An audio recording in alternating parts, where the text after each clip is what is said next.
Bahis Analiz Merkezi'ne hoş geldiniz. 3 Kasım Pazartesi bülteniyle karşınızdayız. Nelerimiz var? Liderliği, zirveyi yakından ilgilendiren mücadelede Midtjylland Avrus'u konuk edecek. Daha sonrasında Asya Şampiyonlar Ligi mücadelesine gideceğiz. Algarafa Al Hilal mücadelesine bakacağız. En son Polonya'da Cracovia Zagreb Lugin mücadelesini yakından inceleyeceğiz. Canlı tahtamız, player tercihlerimiz her zaman olduğu gibi var. Her gün saat 4'te analizle karşınızda oluyoruz. Kaçırmamak için abone olabilirsiniz diyelim ve hadi gelin hızlıca Danimarka'daki liderlik mücadelesini inceleyelim. Benim arkada iki formda takım karşı karşıya geliyor. Midtjylland Avrus'u ağırlayacak. Liderlik için çok önemli bir mücadele. Önce bir takımların genel verilerine bakalım. Baktığımız zaman Avrus şu anda 13 maçta 9 galibiyet, 3 beraberlik, bir mağlubiyeti var. 27 gol atarken kalelerinde 13 gol gördüler. 30 puanları var. Midtjylland cephesine baktığımızda ise 13 maçta 8 galibiyet, 4 beraberlik, bir mağlubiyetleri var. 35 gol atarken kalelerinde 15 gol gördüler. Onlar da 28 puanda. Aralarında sadece bir galibiyet, bir beraberlik farkı var. 2 puanlık bir fark var. Öncelikle bir Midtjylland cephesini yakından inceleyelim. Şimdi Midtjylland baktığımız zaman bir galibiyet serisi, bir ritim yakaladı. Son 5 maçında Viborg'u 2-0, Renders'i 2-1, Kopenhag'da 1-1 berabere kaldılar. Son 2 maçta ise 9 gol attı toplamda. Bejde'yi 5-1, Fredericka'yı da deplasmanda 4-0'la geçmeyi başardı. Bir form yakaladı. Özellikle hücum hattında Diju'yu çok değerlendiriyoruz bu yıl. Oranın Wonderkid'i ve bence bir Avrupa yapacak, majör takım yapacak. UEFA aşamasına baktığımızda ise Sturm Graz'ı 2-0, Nottingham Forest'ı deplasmanda 3-2 ki zordur İngiltere'de. Maccabi Tel Aviv'i de 3-0'la geçmeyi başardı. Formda bir Midtjylland var diyebiliriz. Aarhus cephesine baktığımızda ise Aarhus da oldukça formda. Lige Sonderske beraberliğiyle başladı Aarhus. Daha sonrasında kendi sahasında Renders'e 2-1 mağlup oldu. Midtjylland'la 0-0 berabere kaldı ki Midtjylland 10 kişi kalmasına rağmen Aarhus golü bulamadı diyelim. Daha sonrasında inanılmaz bir galibiyet serisi yakaladı. Tam 8 maç üst üste galip geldiler. Son maçta Nordsjælland'ı 1-0'la geçmeyi başardılar. Arada sadece Brøndby ile 3-3'lük bir beraberlikleri var. Bu maç üzerinde benim ana tercihim iki tane formda takım var karşımızda ve ikisi de hücum odaklı futbol oynayan takımlar.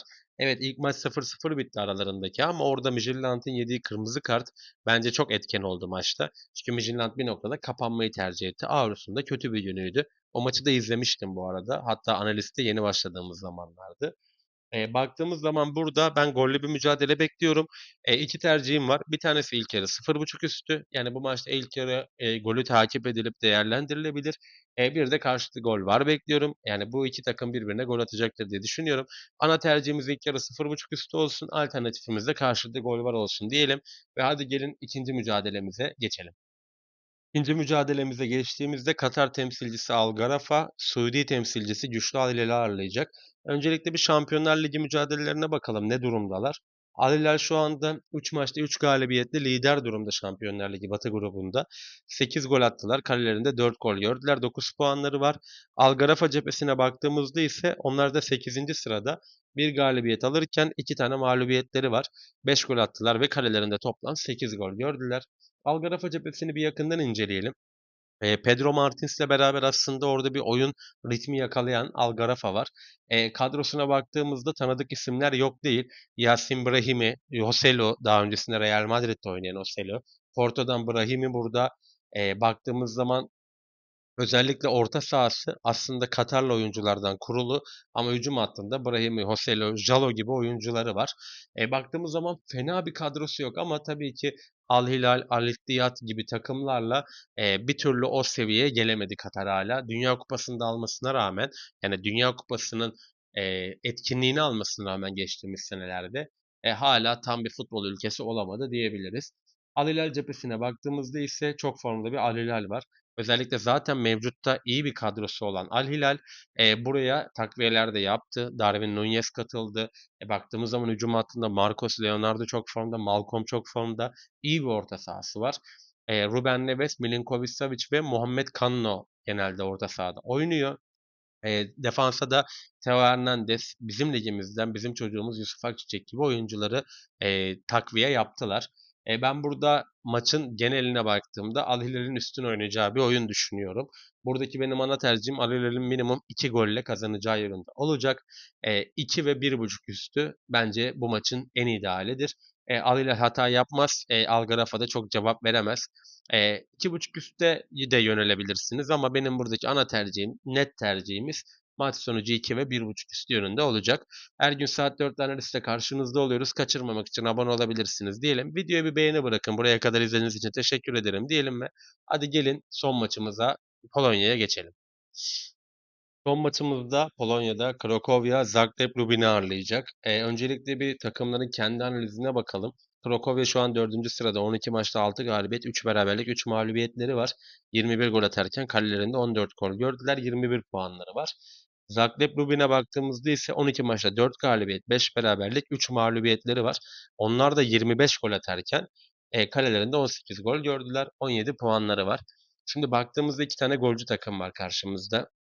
Krokavya'nın son maçlarına baktığımızda, özellikle son 4 maçına baktığımızda Pogon'a 2-1 mağlup oldular. Rakov'u kendi sahalarında 2-0'la geçmeyi başardılar. Arka Gindia'ya 2-1 mağlup oldular ve Gornik Garbze ile 1-1 berabere kaldılar. Aslında golcü kimliğini devam ettiren bir Cracovia var. Baktığımız zaman Zagreb cephesinde ise buna benzer bir durum var. Zagreb'de Niecesa ile 1-1 berabere kaldı. Kendi sahasında ligin demir atmış takımlarından. Legia Varşova'yı 3-1 ile geçmeyi başardı. Radomyak'a 3-1 mağlup oldu. Onun öncesinde ise Arka Gandia'yı 4-0 ile geçmeyi başardı. Onlar da golcü bir futbol oynuyorlar aslında. Baktığımız zaman biraz da Midtjylland mücadelesine benzer bir analiz ortaya çıkıyor. Sadece burada dikkatimizi çeken farklı bir veri daha var. Bu da gol dakikaları. Şimdi gol dakikalarına baktığımız zaman özellikle burada oyunun hızlı başladığını görebiliriz.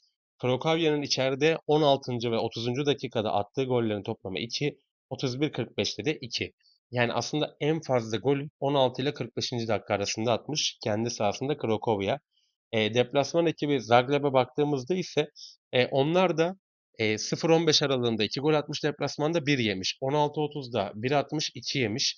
31-45'te ise 1 atmış, 1 yemiş. Yani ilk yarılarda açık futbolu seven iki tane takım var. O yüzden bizim buradaki ana tercihimiz hem takımların golcü kimlikleri, hem içinde bulundukları form durumu, hem de gol dakikalarını detaylı incelediğimizde ilk yarı 0.5 üstü çok makul geliyor. Bu maç üzerindeki ana ve tek tercihimiz ilk yarı 0.5 üstü yönünde olacaktır.